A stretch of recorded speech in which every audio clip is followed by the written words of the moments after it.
Les damos la bienvenida a Aprende en Casa 3, un espacio en el que vamos a poder estudiar y divertirnos desde nuestros hogares. Hoy nos acompaña la maestra Josefina Félix. Maestra, bienvenida. Gracias, Juan Carlos, un placer como siempre. Igualmente, maestra. Vamos a tener el gusto de estar con ustedes en esta clase de Ciencias Naturales de sexto grado. ¿Están listos? Pues, maestra, comenzamos. Así es. La clase pasada vimos qué es la energía y también varios tipos de energía y sus manifestaciones en la naturaleza. Hoy veremos cómo los seres humanos aprovechamos distintos tipos de energía. Pero antes, repasemos un poco qué es la energía, Juan Carlos. Pues recuerdo que es la capacidad de hacer un trabajo, es decir, un esfuerzo que se hace sobre la materia para causar un efecto. Por ahora lo importante es comprender que la energía es todo aquello que es capaz de producir un cambio en la materia. Y este cambio se consigue a través de un trabajo. Pensemos, por ejemplo, en los automóviles. Se mueven porque tienen un motor que hace girar las ruedas y el motor obtiene energía a partir de la combustión del combustible. Ahora imaginen un molino. Las aspas se ponen en movimiento por la energía producida por el viento que las empuja. Y nosotros nos movemos y realizamos diversas actividades por la energía que obtenemos de los alimentos. También recuerdo algo muy importante. Dijimos que la energía no se crea ni se destruye, sino que se transforma o se transfiere entre diferentes objetos. Claro, Juan Carlos, y es algo que siempre sucede y por eso se le conoce como la ley de la conservación de la energía. De esa forma, un molino que se mueve por el viento transforma esa energía mecánica en electricidad. Y la electricidad, a su vez, se puede transformar en algo más como luz y calor. También vimos que las fuentes de energía se clasifican en renovables y no renovables. Las fuentes de energía renovables serían las que están presentes en la naturaleza y que no se agotan. Por ejemplo, el sol, el movimiento de las olas en el mar, el viento, mientras que las fuentes de energía no renovables son aquellas que se agotan a medida que vamos usándolas, como por ejemplo, el petróleo, el carbón, el gas natural. Así es cierto, Juan Carlos. Ya veremos que para cada tipo de energía hay diversas maneras de obtenerla de su fuente para transformarla y aprovecharla. Pero por ahora, continuemos recapitulando. Vamos a la siguiente presentación para repasar algunos de los tipos de energía. Muy bien, maestra. La energía térmica o calorífica se transmite en formas de calor.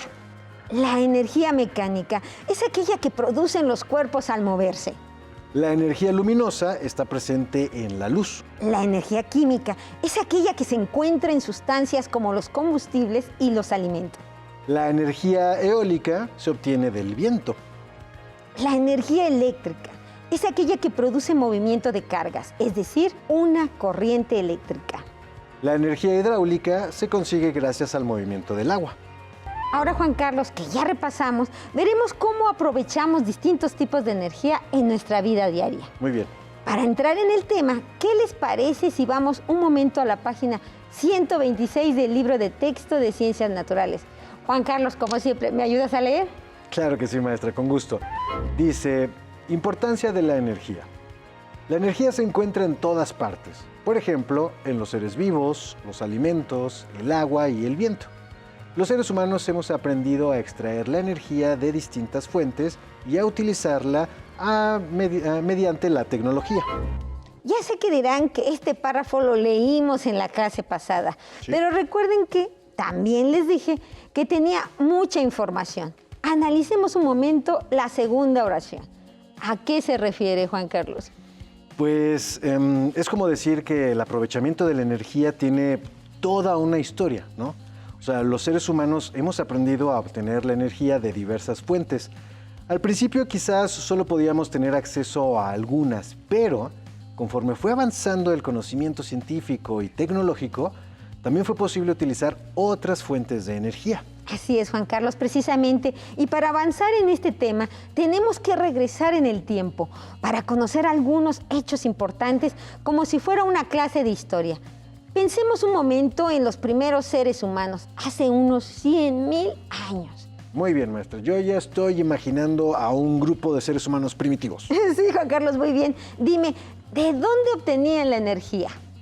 Pues yo creo que de los alimentos que consumían. ¿De acuerdo? ¿Y ese alimento de dónde lo obtenían? Yo creo que pues de las plantas y frutos que recolectaban de los animales que cazaban. ¿Y los animales y las plantas de los que se alimentaban, de dónde obtenían su energía? Pues los animales comían plantas u algunos otros animales también, ¿no? Y las plantas producían sus alimentos con los minerales del suelo, el dióxido de carbono del aire y pues el sol, la luz del sol. Muy bien, Juan Carlos. Por lo tanto, la energía ya se obtenía de nuestra fuente principal, el sol.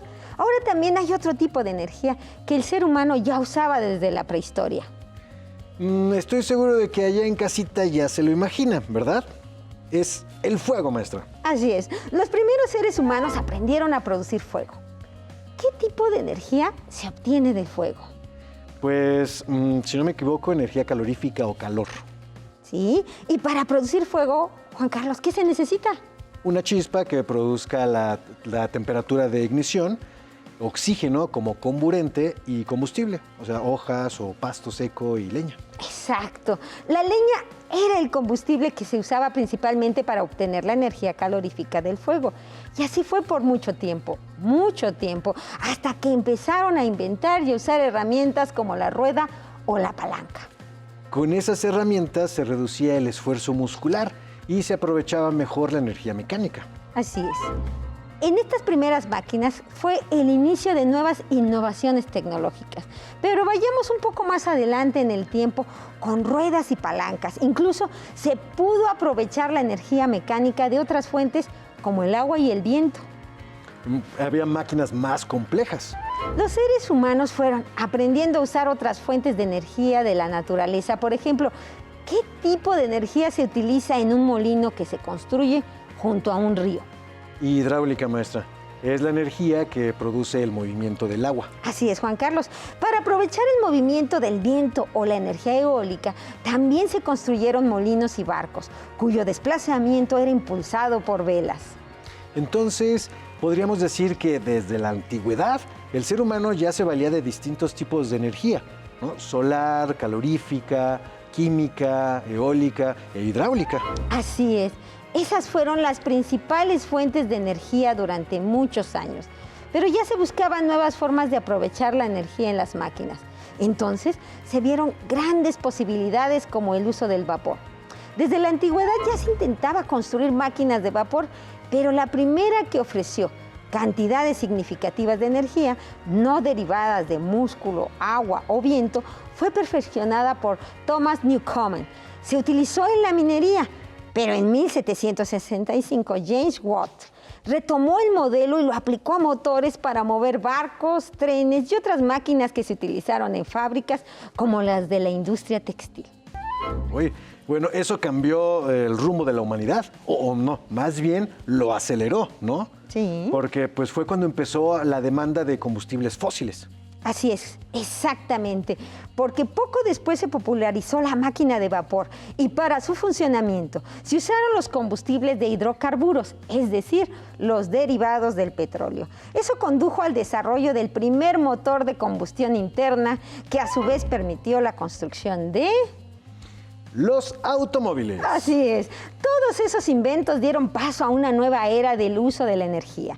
Así llegamos a 1879, cuando Thomas Alva Edison inventó la luz eléctrica. Entonces, en un periodo relativamente corto de tiempo, maestra, el ser humano empezó a usar de forma intensa los combustibles fósiles y la electricidad en diversas actividades productivas. Así es.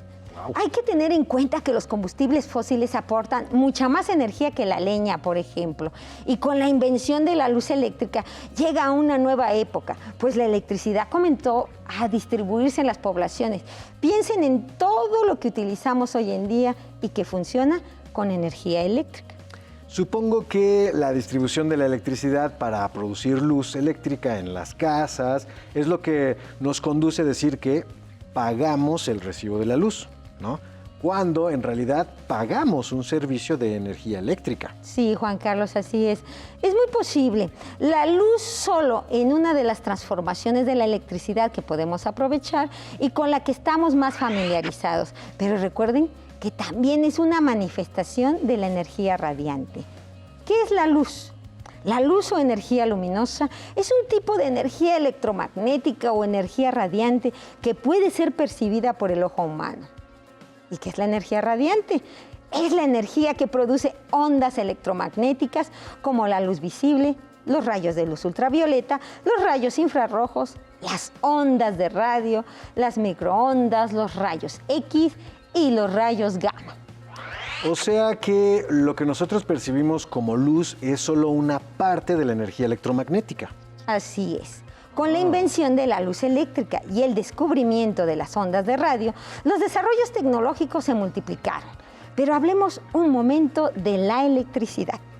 Muy bien, pues sabemos que la electricidad se distribuye mediante cables y también se puede almacenar como energía química en una batería, pero no siempre entendemos qué es y cómo funciona. Ya dijimos antes que nos referíamos a ella como la luz, sí, ¿verdad? La energía eléctrica se manifiesta por el desplazamiento de partículas cargadas en algunos materiales que conocemos como conductores. Este desplazamiento de cargas es la corriente eléctrica. Ah, muy bien. Entonces, recuerdo que en la cápsula de Agustín y de Carola mencionaron que nuestro cuerpo conduce electricidad y que a veces nos cargamos eléctricamente y al tocar a otra persona, las descarga, nos hace sentir ese toquecito y hasta a veces sale un chispazo. Así es. Ahora quiero comentar que las pilas o baterías son ejemplos de energía química que al ser conectadas a un circuito convierten esa energía química en eléctrica mediante una reacción electroquímica. Yo escuché alguna vez que podemos usar papas, naranjas o limones como pilas, porque todos tienen energía eléctrica potencial en forma de energía química. ¿Sí? Pues ya que hablamos de metales, cables, circuitos y baterías, Juan Carlos, te invito a que lo probemos realizando un experimento. Me parece muy bien, maestra. Para este experimento vamos a necesitar 4 limones, 4 cables de cobre, sí, 4 clips y un foco de LED. Muy bien, maestra. Perfecto. Aquí tenemos ya nuestros materiales. Entonces, habría que armar nuestro circuito, ¿cierto? Sí, así es. Muy bien. Entonces, nada más para que quede claro, aquí están los materiales y lo que haríamos sería introducir el clip en un lado de los limones y aproximadamente en 90 grados lo que sería nuestro cable de cobre en el otro extremo. Muy bien. ¿Verdad? De esa manera podemos conectar los limones, ya que aquí se ve, ya tenemos uno preparado, uno con otro. Perfecto. El clip al cable de cobre, que en este caso la pila es nuestros limones. Wow, ok. Y ¿por qué tienen que ser 4 limones, maestra? Porque se calcula que cada limón tiene aproximadamente 1 voltio de electricidad y para encender ese LED se necesitan unos 4 voltios. La intensidad de la luz que produzca el LED nos dará una idea de qué tanta energía eléctrica aporta este circuito de 4 limones. Muy bien. Entonces, pues, esto es muy sorprendente. Yo quiero intentarlo. Pues intentarlo, Juan Carlos. Aquí lo tenemos ya. Ya está unido y solamente tendremos que hacer la conexión entre nuestro cable de zinc con nuestro foco LED que ya está unido al cobre. Muy bien. Entonces, a ver. Lo que tenemos que hacer es unirlo de esta manera. ¡Sí prendió!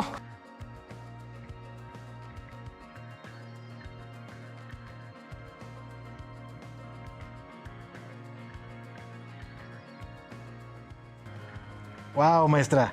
¡Sí prendió! Así es. Al cerrar el circuito, la energía química provoca el movimiento de las cargas eléctricas. Es decir, la electricidad llega hasta el LED donde se transforma en energía lumínica o luz. Muy, maestra, ¿no? Bueno, entonces, en el limón está ocurriendo una transformación permanente, ¿cierto? Claro. En una clase anterior vimos algo semejante con unos clavos de la misma manera en el limón. Está sucediendo una oxidación, es decir, un cambio permanente en el jugo del limón. O sea que estos limones pues ya no pueden regresar a su estado inicial porque ya se han oxidado. Y la energía química que guardaban eventualmente se acabará. Cuando se apague la luz del foco, es como cualquier batería, se gasta y ya no puede volver a usarse, a menos que sea una batería recargable, claro. Ah, bueno, qué bueno que hay baterías recargables porque las pilas de un solo uso causan muchos problemas de contaminación. Sí, es un problema derivado del uso de la electricidad. Desde su descubrimiento y su aprovechamiento, la energía eléctrica ha cambiado nuestras vidas. La usamos en muchos aparatos electrodomésticos, en teléfonos celulares y computadoras, la transformamos en luz o la empleamos para hacer funcionar un motor o para convertirla en energía calorífica. Pero, pues, ¿cómo se genera? Porque obviamente no la obtenemos de unos limoncitos, ¿verdad? No, para abastecer de energía eléctrica a una población se requiere un gran esfuerzo. ¿Me ayudas, Juan Carlos, leyendo la siguiente diapositiva? Claro que sí, maestra, con gusto. Dice, los generadores de electricidad funcionan con energía mecánica, es decir, con máquinas que generan movimiento, generalmente de rotación. La fuerza que mueve estas máquinas puede ser una fuente de energía hidráulica, eólica o química, es decir, por combustión. Así es. También se puede obtener electricidad a mucho mayor escala con la utilización de la energía nuclear. La energía nuclear es la que se encuentra contenida en el núcleo de los átomos que forman la materia. En una reacción nuclear se libera una cantidad impresionante de energía que se usan en los reactores nucleares para generar electricidad. Maestra, esa energía es la que utilizaban en la bomba, estas atómicas, ¿verdad? Así es. Uy. Por eso hay polémica en cuanto a las ventajas y desventajas de su uso. Lo cierto es que desde su descubrimiento, ya hace casi 100 años, es una energía que hemos aprovechado para producir electricidad y energía térmica a gran escala. Y así como terminamos nuestro viaje por el tiempo y regresamos a la actualidad, donde tenemos toda una gama de energía a nuestra disposición, gracias a la tecnología y el aprovechamiento de recursos naturales. Ay, maestra, qué interesante es combinar las ciencias naturales con la historia. Me gustó. Sí, ahora, ¿qué les parece si identificamos algunos tipos de energía que hay a nuestro alrededor? A ver si hemos comprendido bien que la energía se puede transformar, pero que siempre se conserva. Y en el recuadro que aparece en la página 128 del libro de texto de Ciencias Naturales, podemos ver un primer ejemplo. ¿Me ayudas, Juan Carlos? Claro que sí, maestra. De hecho, lo tenemos aquí en grande. Y bueno, entonces, aquí lo que viene, dice primero radio, que dice encendido, y abajo, pues podemos ver que dice electricidad y sonora, porque el funcionamiento de este aparato se transforma en energía eléctrica y en energía sonora. Correcto. Ustedes allá en casa vayan resolviendo mientras nosotros dialogamos cuál es la siguiente. Muy bien, la siguiente, fogata.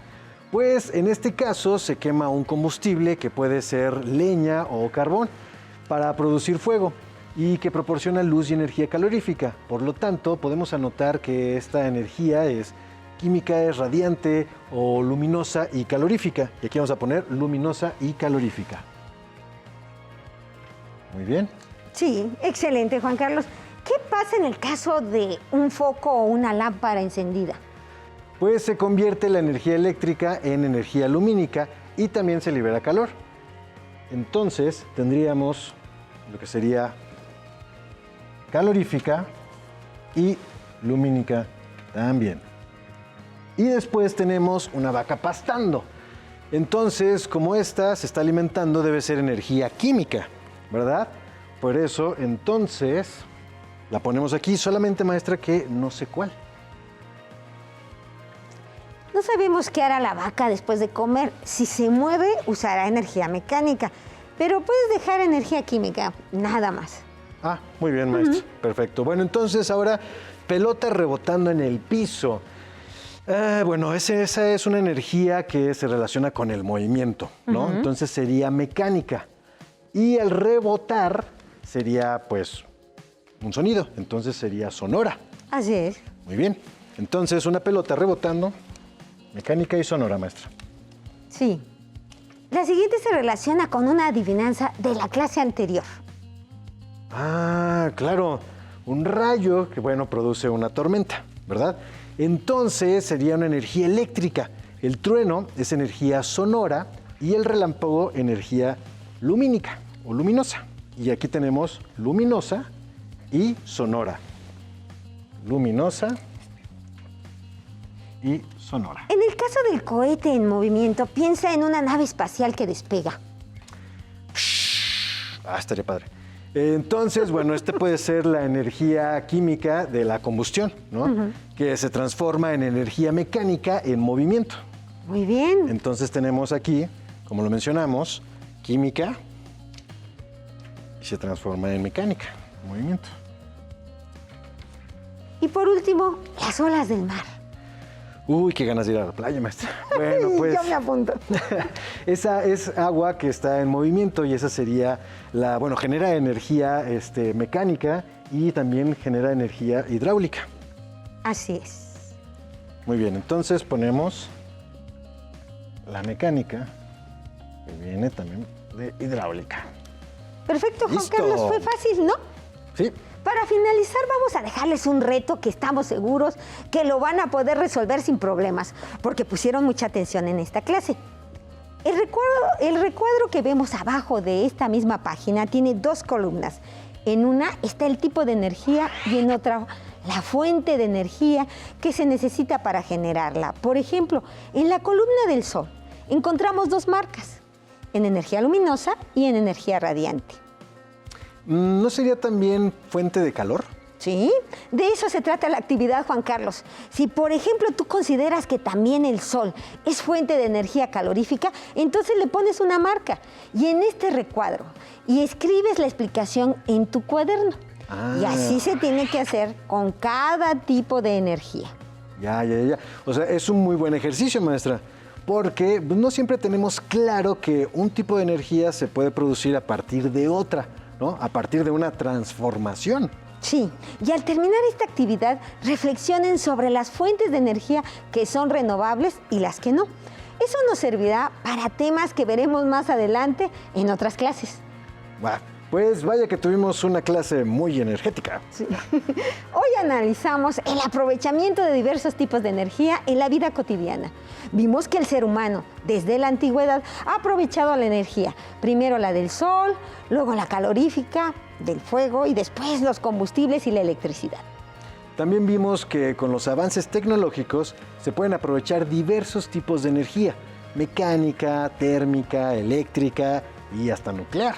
Sí, y por último vimos que cada uno de los tipos de energía que usamos requiere de una fuente de energía y esa fuente puede ser renovable o no renovable. Y después de esta clase tan llena de energía, pues nosotros nos despedimos. Maestra José, muchísimas gracias. Igualmente. Nos vemos el próximo martes. Hasta luego. Si te es posible, consulta otros libros y comenta el tema de hoy con tu familia. Si tienes la fortuna de hablar una lengua indígena, aprovecha también este momento para practicarla y platica con tu familia en tu lengua materna. Por hoy hemos terminado con la energía en nuestro día a día de Ciencias Naturales de sexto grado. Espero que lo hayan disfrutado tanto como nosotros.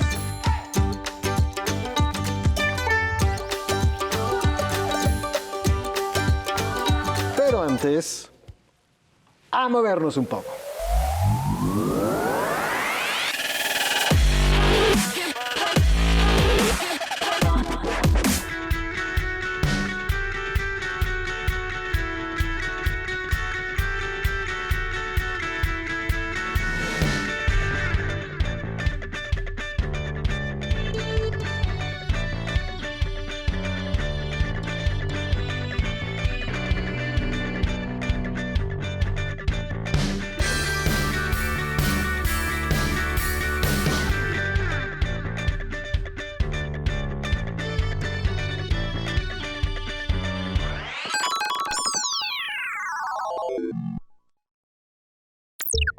Programación sexto de primaria. Lección Pulseras binarias.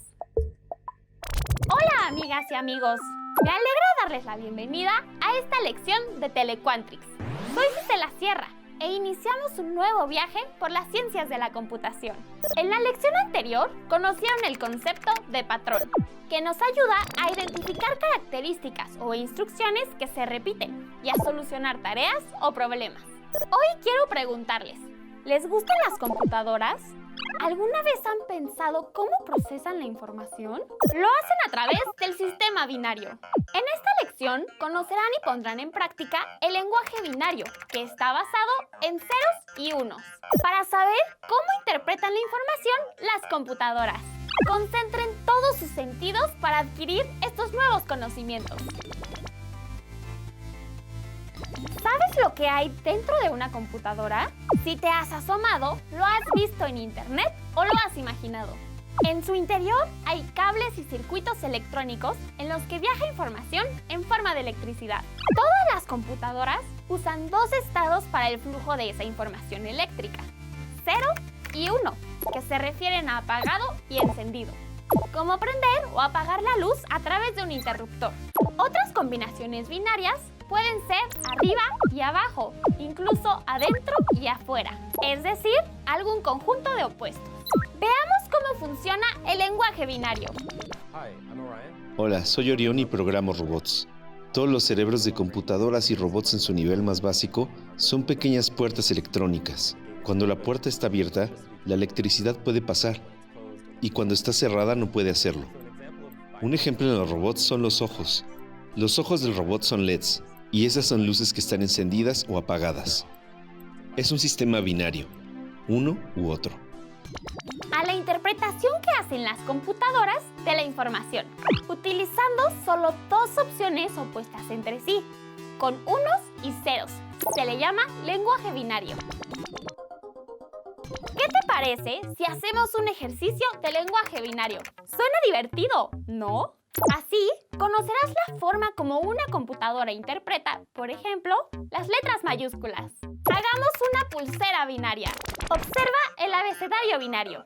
Identifica la primera letra de tu nombre y la combinación de unos y ceros que la representan en lenguaje binario. Un cuadro blanco es un 1 y un cuadro negro es 0. Mi letra es la G. Para hacer tu pulsera, dibuja en una hoja de papel una serie de 8 cuadros divididos en dos grupos de 4 y organizados de manera horizontal. Rellena los cuadros de la pulsera que correspondan a la letra con la que empieza tu nombre. En mi caso, es un cuadro de color negro, un cuadro blanco y 2 cuadros negros, seguidos de un cuadro negro y 3 cuadros blancos. Después, recorta tu pulsera, únela con cinta adhesiva y ya estará lista para que la uses. ¿Ves qué fácil? Acabas de utilizar el lenguaje binario. Así es como una computadora interpreta cada una de las letras, con unos y ceros, que significan apagado o encendido. ¿Qué les parece si utilizando este abecedario binario escriben mensajes para compartirlos con su familia o con amigos cercanos? Además, pueden investigar con ayuda de un adulto cuál es el lenguaje binario que usan las computadoras para interpretar las letras minúsculas de nuestro alfabeto. ¡Sería súper interesante! ¿No lo creen? Por hoy llegamos al final. Soy Gisela Sierra y los espero en la próxima lección de Telequantrix, en la que conocerán qué son las variables y cómo se utilizan en la programación. ¡Hasta pronto! Si no tienes el libro de texto o necesitas ayuda para responder las preguntas, contáctanos.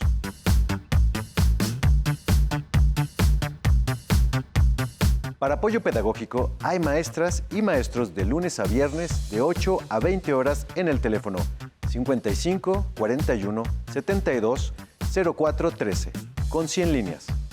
También puedes encontrar los libros de texto en la página conalitech.cep.gov.mx. Si quieres volver a ver los programas de Aprende en Casa, los puedes encontrar en la siguiente liga: aprendeencasa.cep.gov.mx.